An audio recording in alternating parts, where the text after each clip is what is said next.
कक्षा 10वीं के सभी विद्यार्थियों, आज अपन वार्षिक परीक्षा के लिए आपके लिए सेट बी लेकर आए हैं। बढ़िया से बहुत ही महत्वपूर्ण सारे प्रश्नों की श्रृंखला है ये, जो बच्चा वास्तव में नंबर चाहिए कंप्लीट करना है ना। बाल गोविंद भगत क्या काम करते थे? खेती बाड़ी का काम करते थे। शब्द गुण के कितने प्रकार होते हैं? तो 3 प्रकार होते हैं। भोलानाथ किसे देखकर शिक्षक ना भूल गए? अपने साथी बच्चों को खिलता देखकर।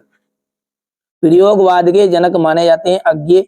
सूर सारावली के कवि का क्या नाम है? तो सूरदास जी है। तो चौपाई में कितनी मात्राएं होती है? तो देखिए, चौपाई में जो है वो 16 मात्राएं होती है। ठीक है। अर्थ के आधार पर वाक्य के कितने प्रकार होते हैं? तो अर्थ के आधार पर हम बात करें तो वाक्य के 8 प्रकार होंगे। कितने प्रकार? 8। सांप को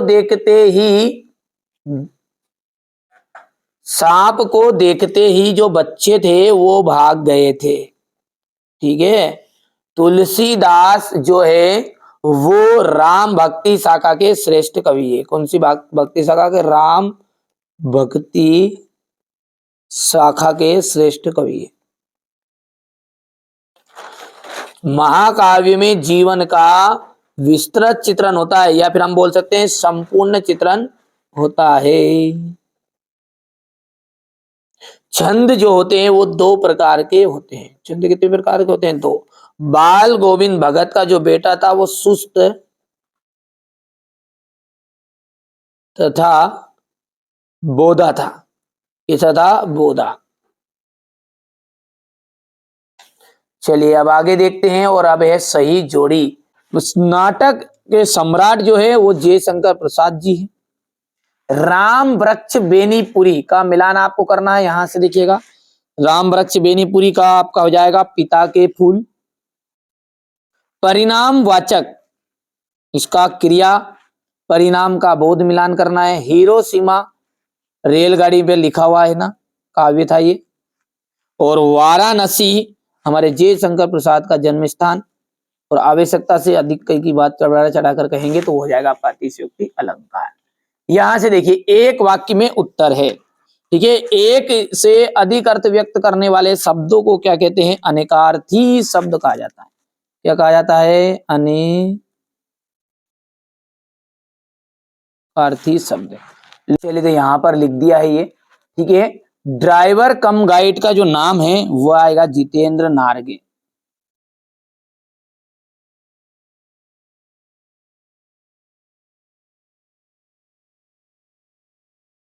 शिव का धनुष किसने तोड़ा था? राम ने। भयानक रस का स्थायी भाव है भय। और हजारी प्रसाद द्विवेदी जो है वो छायावाद के लेखक हैं।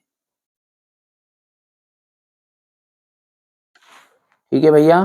यदि हम सत्य सत्य की बात करें ना, तो पहला आपका असत्य रहने वाला है, ये पढ़ लेना आप थोड़ा सा। दूसरा असत्य रहेगा। तीसरा जो है वो सत्य रहने वाला है।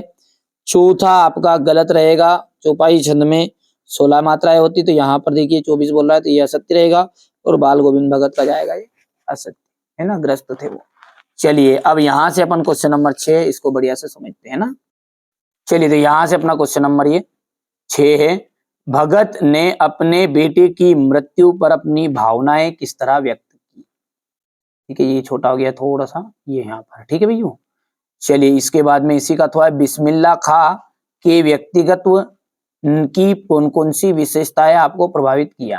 अहंकार तथा बनावटी से जीवन से दूर, स्वभाव से भोले भोले तथा सरल थे, सादा जीवन जीते थे। ठीक है। गांव का सामाजिक संस्कृति का परिवेश आषाढ़ चढ़ते ही उल्लास से भर जाता है, क्यों? हो गया इतना। चलिए इसके बाद में यहां से अपना इसका अथवा देख लीजिएगा, ये फटाफट स्क्रीनशॉट लेते जाओ आप, है ना भैया। ये हो गया स्क्रीनशॉट। इसके बाद में राम वृक्ष बेनीपुरी, क्वेश्चन नंबर 8 में राम वृक्ष बेनीपुरी का, तो ये हो गया आपका राम वृक्ष बेनीपुरी की भाषा। और ये हो गई इनकी शैली, हो गई। स्क्रीनशॉट लो तुरंत। यहां से साहित्य में स्थान। अब अथवा है, ठीक है, भदंत आनंद कौशल्यान का है। ठीक है। तो यहां से ये बच्चे ने नहीं लिया है। ठीक है। तो मैं बता देता हूं आपको कहां पर मिलेगा ये। कि यहाँ से आपको स्क्रीनशॉट लेना है। ये भजनानंद कौशल्यान का ये रचनाएं लिखना है यहाँ से ना, रचनाएं हो गई है, रचनाएं से शुरू करनी है अपने को फिल्म है ना। ये भाषा हो गई है और ये इनकी शैली है, हो गई शैली, और ये साहित्य में स्थान हो गया। कर पाओगे? चलिए आगे बढ़ते हैं।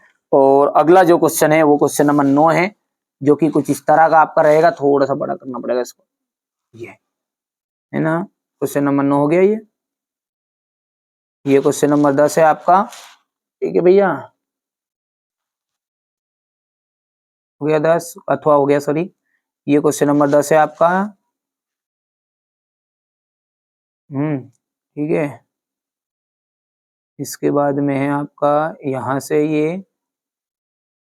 हो गया इतना, थोड़ा छोटा कर दूं, क्या करूं,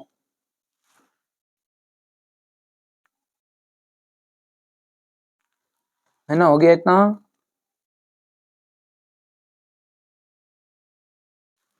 ये देखिए, चलिए क्वेश्चन नंबर 11 में क्या है, प्रयोगवादी काव्य की विशेषताएं आपको बतानी है, ये देख लो। इसके बाद में यहाँ से उसका अथवा है ये। क्वेश्चन नंबर जो 12 कह रहा है कि मंगरेश डबराल की काव्यगत विशेषताएं बताओ, ठीक है, दो कला पक्ष बताओ और रचनाएं बताओ, तो ये हो गया यहाँ से देखिएगा।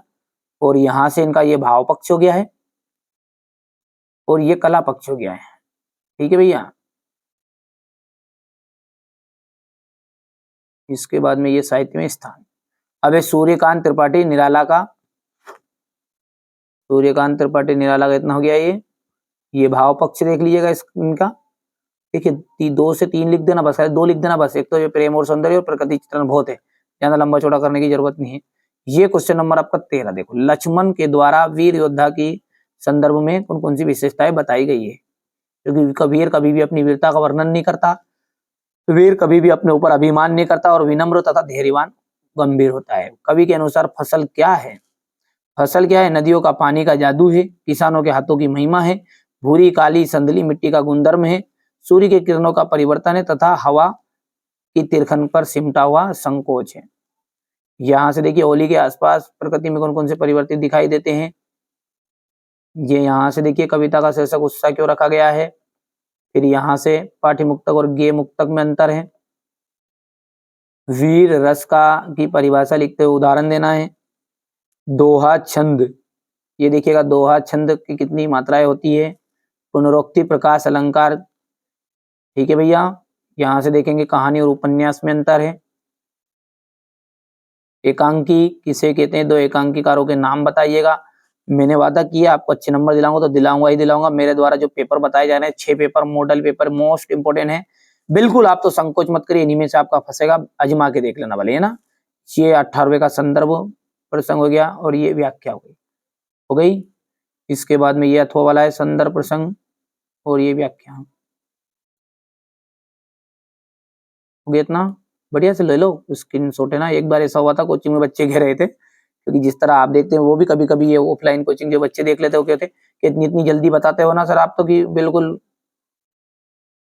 स्क्रीनशॉट मिल लेता तो आराम से बताएंगे, थोड़ा समय ज्यादा हो जाएगा ना, इसलिए थोड़ा सा जल्दी जल्दी आप तो बिल्कुल 3 उंगली फेर के रखो। ये हो गया क्वेश्चन नंबर 19। अब 19वां क्वेश्चन क्या कह रहा है उसको थोड़ा सा देख तो लो, नहीं तो पता चलेगी भैया प्रश्न ही क्या है ना, कि ये अनुच्छेद है, ये भारत आधुनिक भारत पर।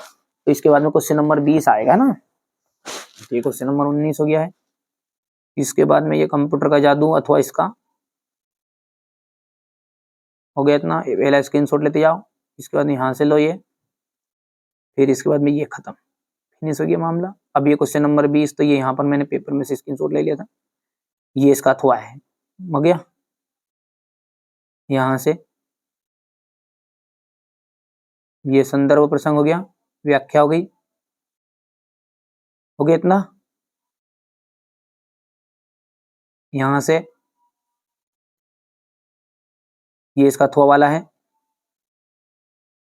अब ये लाउड स्पीकर पर क्वेश्चन नंबर 21 है, लाउड स्पीकर पर बैन लगाना है और लगा ही दिया है, माइक तो उतार दिए और क्या उतराओगे, ठीक है। यहाँ से देखो ये अपने बड़े भाई को, यहाँ से ये उत्तर हो गया। और क्वेश्चन नंबर जो 22 है इसमें आपका देख लीजिएगा, ये यहाँ से निबंध होने, ये तो आपके पास होंगे भी सही, और नहीं है तो थोड़ा सा स्क्रीनशॉट लेके पढ़ लेना, है ना। और ये तो मिल जाते हैं सभी के पास में, पर लेकिन अंतिम प्रश्न जरूर देखना है ना, 23वां, ये तो निबंध आप कर सकते हैं, कोई दिक्कत नहीं है। यहाँ से अपन देखेंगे ना, ये है आपका अरे यार क्या होगा, पढ़ पढ़ कर यार लास्ट में। ये आपका क्वेश्चन नंबर 23 रहेगा ऐसा, है ना। इसका ये उत्तर ये 2000 देखिए 22 में आएगा, रिपीट होने के चांस है बिल्कुल।